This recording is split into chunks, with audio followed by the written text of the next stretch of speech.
हमारे प्रिय विद्यार्थियों, आज इस वीडियो में कक्षा 9 में हिंदी विषय के अंतर्गत काव्य खंड में पहला पाठ जो साखी है और उसमें 15 दोहा दिए गए हैं।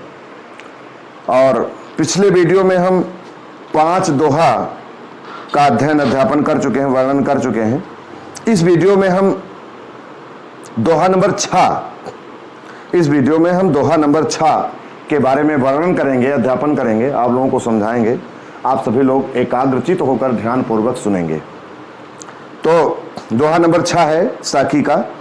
भगति भजन हरि नाव है, दूजा दुख अपार, और मनसा बाचा कर्म ना, कबीर सुमिरन सार। देखिए, भगत माने होता है ईश्वर की भक्ति।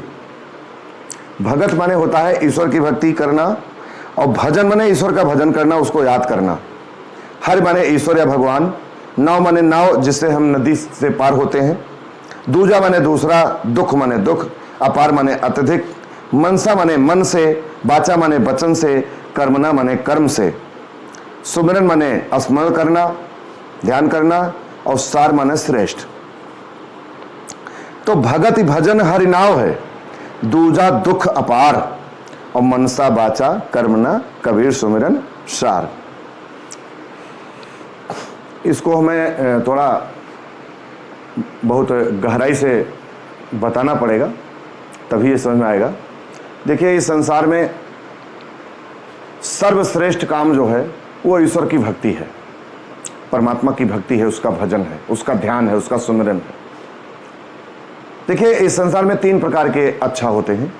जैसे अंग्रेजी में कहा जाता है गुड, बेटर, बेस्ट। हिंदी में क्या होता है? अच्छा, बहुत अच्छा और सबसे अच्छा। तो 3 प्रकार के कार्य होते हैं। जो सबसे अच्छा कार्य है मनुष्य के लिए वो ईश्वर का भजन है, ईश्वर की भक्ति है। क्यों? उसके पीछे भी एक कारण है।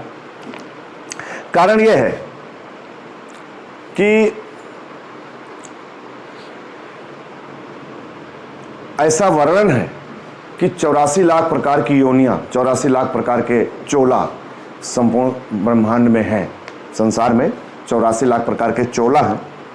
और ऐसा माना जाता है, ऐसा विधान है प्रभु का, ईश्वर का, कि 83,09,999 चोला में भ्रमण करने के पश्चात एक बार यह दुर्लभ अवसर मानव जीवन का अवसर आता है। मानव शरीर का मिलन, मानव शरीर की जोन, मानव शरीर का जन्म 83,09,999 चोला में भ्रमण करने के बाद एक बार मानव शरीर का नंबर आता है।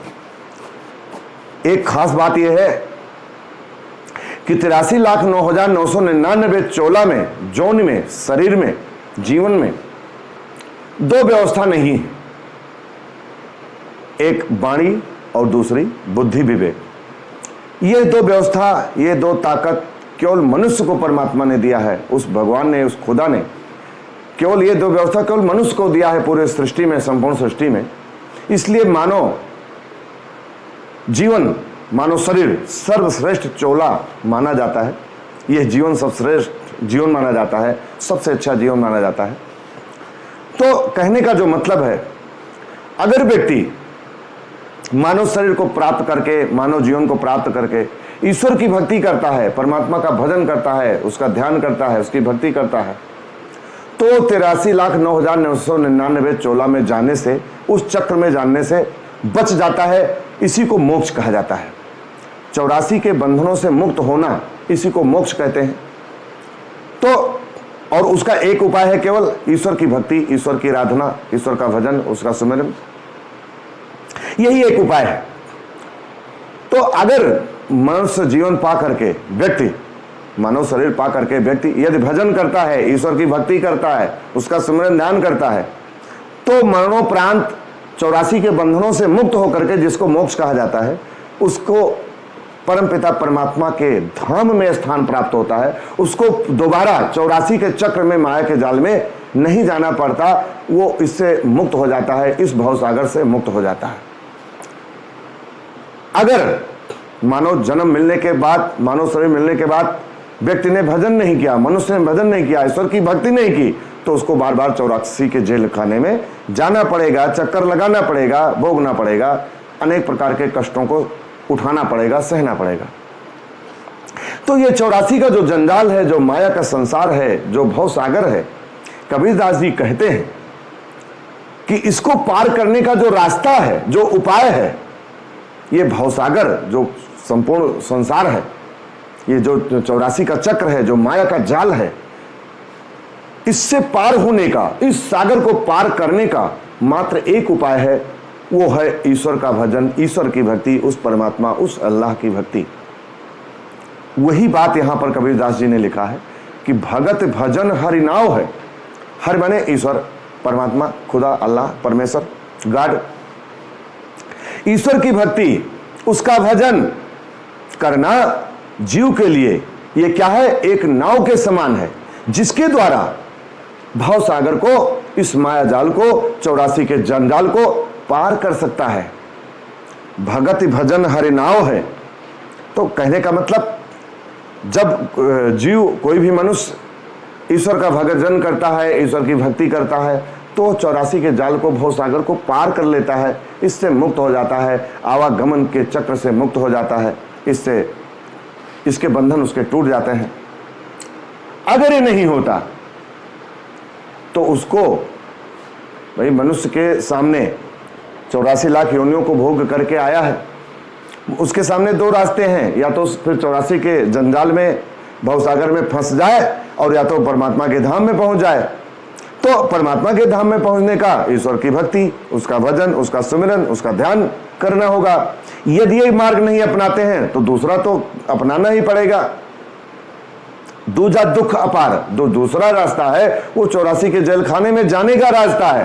कहने का आशय है, कबीरदास जी के कहने का बात, कहने का आशय है, उनका कथन ये है कि यदि व्यक्ति ईश्वर का भजन करता है, ईश्वर की भक्ति करता है, परमात्मा का ध्यान करता है, उसका सुमिरन करता है, तो परमात्मा के धाम में स्थान पाता है।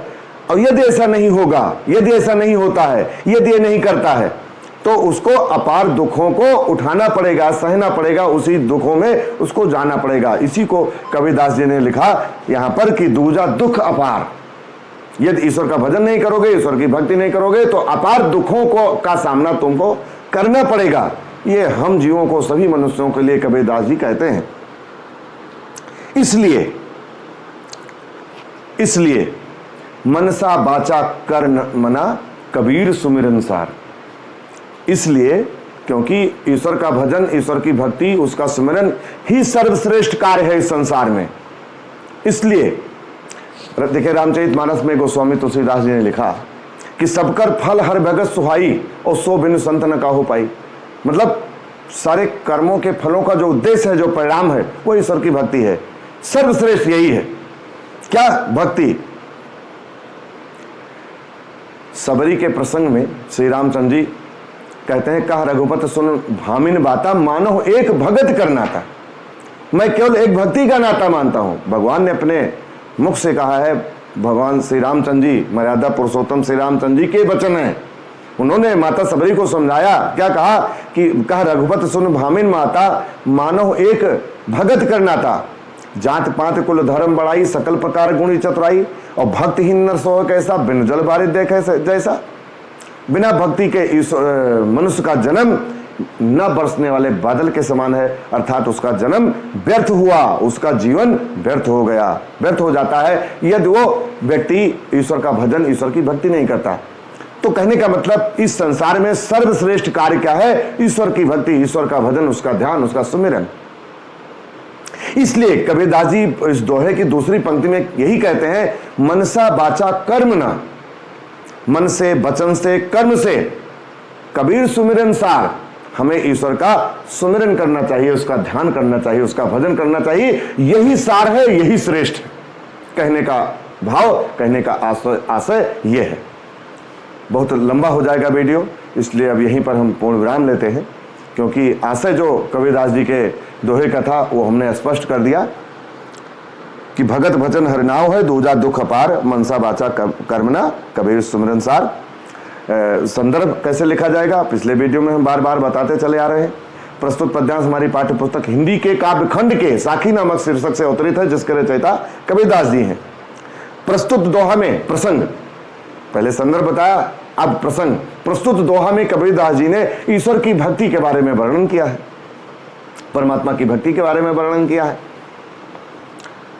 व्याख्या हमने अभी जो समझाया, कबीरदास जी प्रस्तुत दोहा में, प्रस्तुत काव्य पंक्ति में, प्रस्तुत पद्यांश में कबीरदास जी कहते हैं कि जीव के लिए ईश्वर का भजन, उसकी भक्ति इस भाव सागर से पार होने के लिए एक नाव के समान है, और इस संसार के सारे दुख उसको अगर ईश्वर का भजन करेगा तो नहीं उठाने पड़ेंगे, अगर ईश्वर का भजन नहीं करता तो दूसरा जो मार्ग है वो अपार दुखों को उसके ऊपर घटित होगा, उसका सामना करना पड़ेगा, उस दुखों में उसको फंसना पड़ेगा।